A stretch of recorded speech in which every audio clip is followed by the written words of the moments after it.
Hi, everyone. I'm so glad that you're here with me for episode 4 of our Enchantment Lived series. I'm so excited to have you. The title of this one is Residence When You Stop Trying to Fix Your Life. Can I get an amen? We're not broken. We're just in what I like to call the in between. Let me ask you something. When things feel off in your life, what's the first thing that you do? Do you try to fix it? Do you try to optimize it? Are you like, I'm going to move away from it? Most people do. For me personally, I think I probably try to get in there and fix it and figure it out. But what I've been thinking about is, what if the constant need to fix our lives is the very thing keeping us from feeling at home in it? And that's why I'm really excited about this series today and just actually the broader Enchantment Live series. Because it's reminding us that it's not this one-off need, it's something that we have to work on. In some cases, sitting with that uncertainty, sitting within that quote-unquote imbalance is actually what we need to be sitting with. Because here's what I know. Even in the most successful people, the most self-aware, the most, by every measure, quote unquote, put together, whatever that means in today's world, right? But you get what I'm saying. They still feel it. They feel that quiet restlessness, that like hum of like something isn't quite right. And the instinct isn't always the same. Sometimes we're like going to change something. We're going to do something different. We're going to get out of that feeling. But what if that instinct is like the wrong thing for us to do? In my last talk, we talked about knowing the difference between signal and noise. It was about discernment. It's the discipline of knowing what to ignore. The difference between the signal and the noise. Because once you hear the signal clearly, the question becomes, what do you do with it, right? Do you act on it immediately? Do you force it into a shape? Or do you learn to reside in it? And I really want to repeat that. Do you learn to reside in it?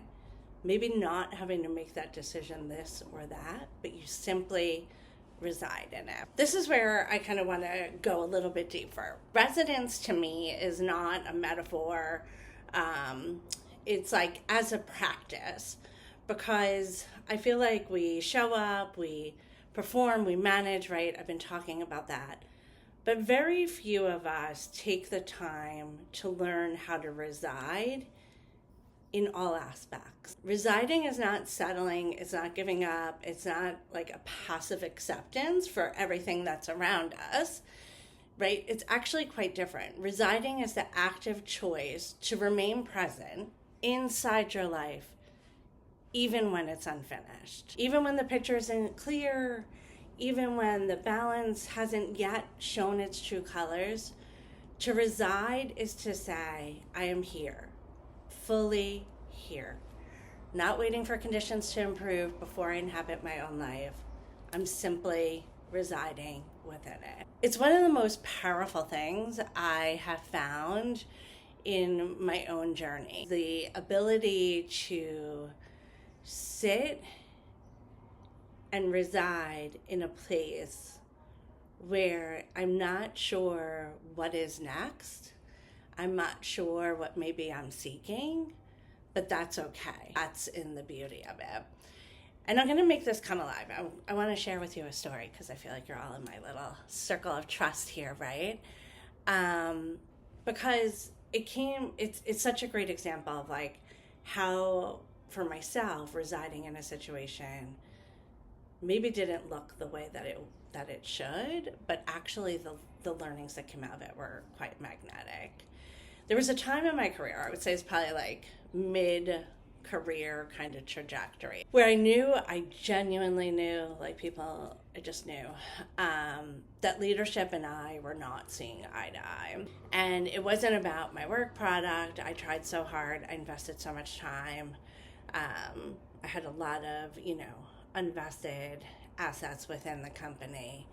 And I kept believing that if I fully showed up enough, that if I fully, showed how good I was and what I could offer and the value that I could bring, if I gave enough, if I aligned enough, it would come together. And then, my friends, they let me go. Letting go for me was probably one, if not the only, largest professional and probably personal fear I've had. I had spent years thinking about, and maybe unconsciously organizing my choices to be a little bit safer, so avoiding a moment like this. But then there it was, not exactly what I was expecting. But what was more what I wasn't expecting is the growth that came from that season that was just inexplicable. Not despite the loss, but almost because of what I chose to do inside it.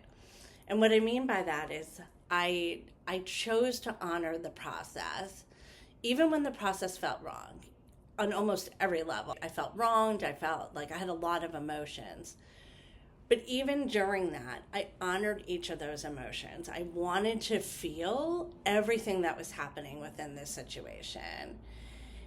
And I came to kind of understand what maybe I could not have learned in any other way is sometimes you do everything right. Sometimes you show up fully. Sometimes you give everything you have. And sometimes some rooms will not choose you. And that is not yours to carry. And that was not mine to carry. It was a realization that didn't come from winning and like a fairy tale ending. It came from residing fully, honestly, inside of one of the hardest seasons of my career, of my life, because it was just such an unknown. But in that unknown, I was trusting that something else was forming, even when I couldn't yet see it or shape it or touch it. I really loved that I didn't take the advice that people gave me. A lot of people gave me the advice like, run through it, chase through it, put on a positive face, do this. I had to actually honor each of the emotions going through it. And I want to kind of bring it back to my beloved sea turtles, right? I keep coming back to these sea turtles, and especially the females. And this is the thing about them, right? And I shared this in an earlier episode, but they don't wait for the perfect waters. The female sea turtles don't say, I'll begin when it's calm and then I'll move when I'm certain. I'll go when the conditions are exactly right. She enters the ocean as it is. She moves with the currents that move and shift, right? I was just, as you know, I saw them when I was away. She adjusts without panic. She doesn't abandon herself. And when the water gets rough, she lets it go with her. And somehow, she still arrives. She still returns back and finds her way home. Not because the ocean cooperated with her, but because she never stopped residing in the nature of the journey itself. She didn't need the ocean to be different in order to trust herself inside of it. That is residence. The same way during my, shift within my jobs, I didn't have to rush it, right? I just had to trust myself and sit with it and reside within it for the next opportunity, which was far better, to come into play. But I had to kind of acknowledge it. There's a poet that I really like, Rainer Maria Rilke. He said, be patient toward all that is unsolved in your heart and try to love the questions themselves. Ah, my God, I love that. And I love it because it's about being comfortable in that unsolved part and actually loving it, not even having to figure it out, just finding the love and the questions that come up. Live for the questions, not answer them, not try to escape them, not try to fix them, but just reside in them. Because like he said, right, we understand that in the most kind of deepest of truths in your life, they're not going to arrive on our timeline. They're forming, they're moving toward us. Our timeline keeps shifting. We keep achieving, right?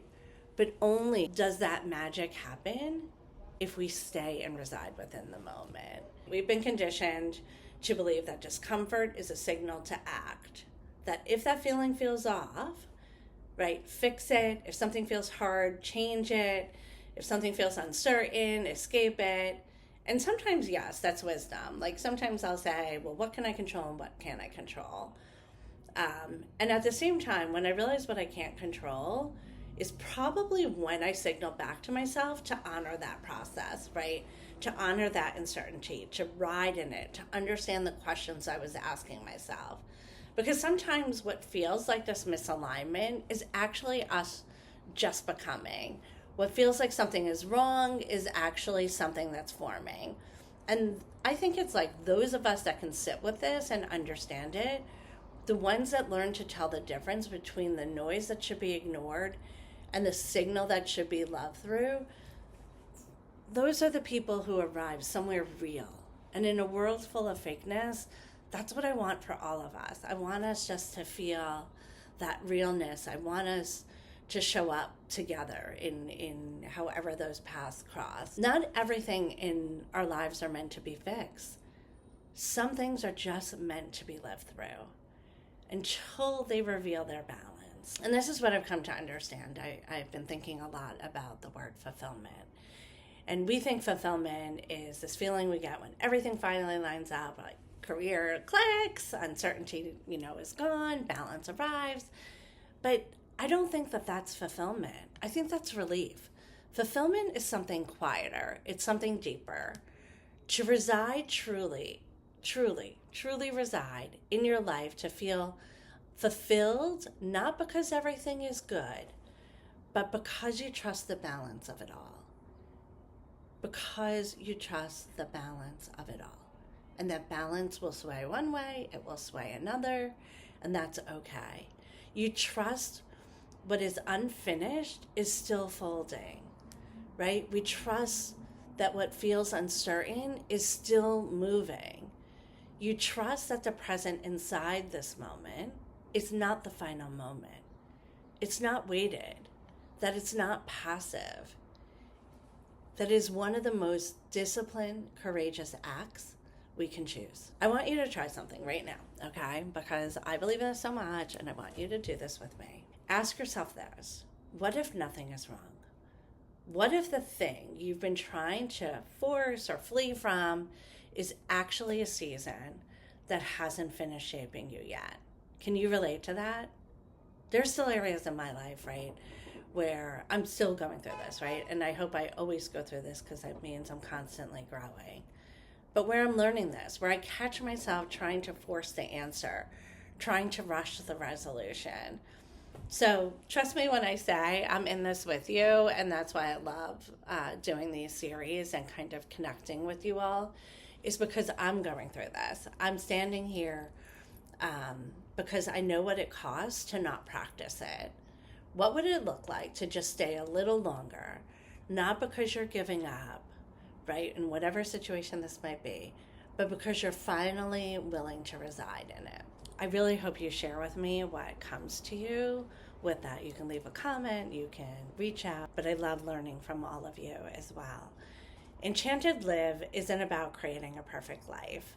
It's about becoming someone who can remain through the imperfect, through the uncertain, through the unfolding, without abandoning ourselves. Because fulfillment isn't found when everything feels good.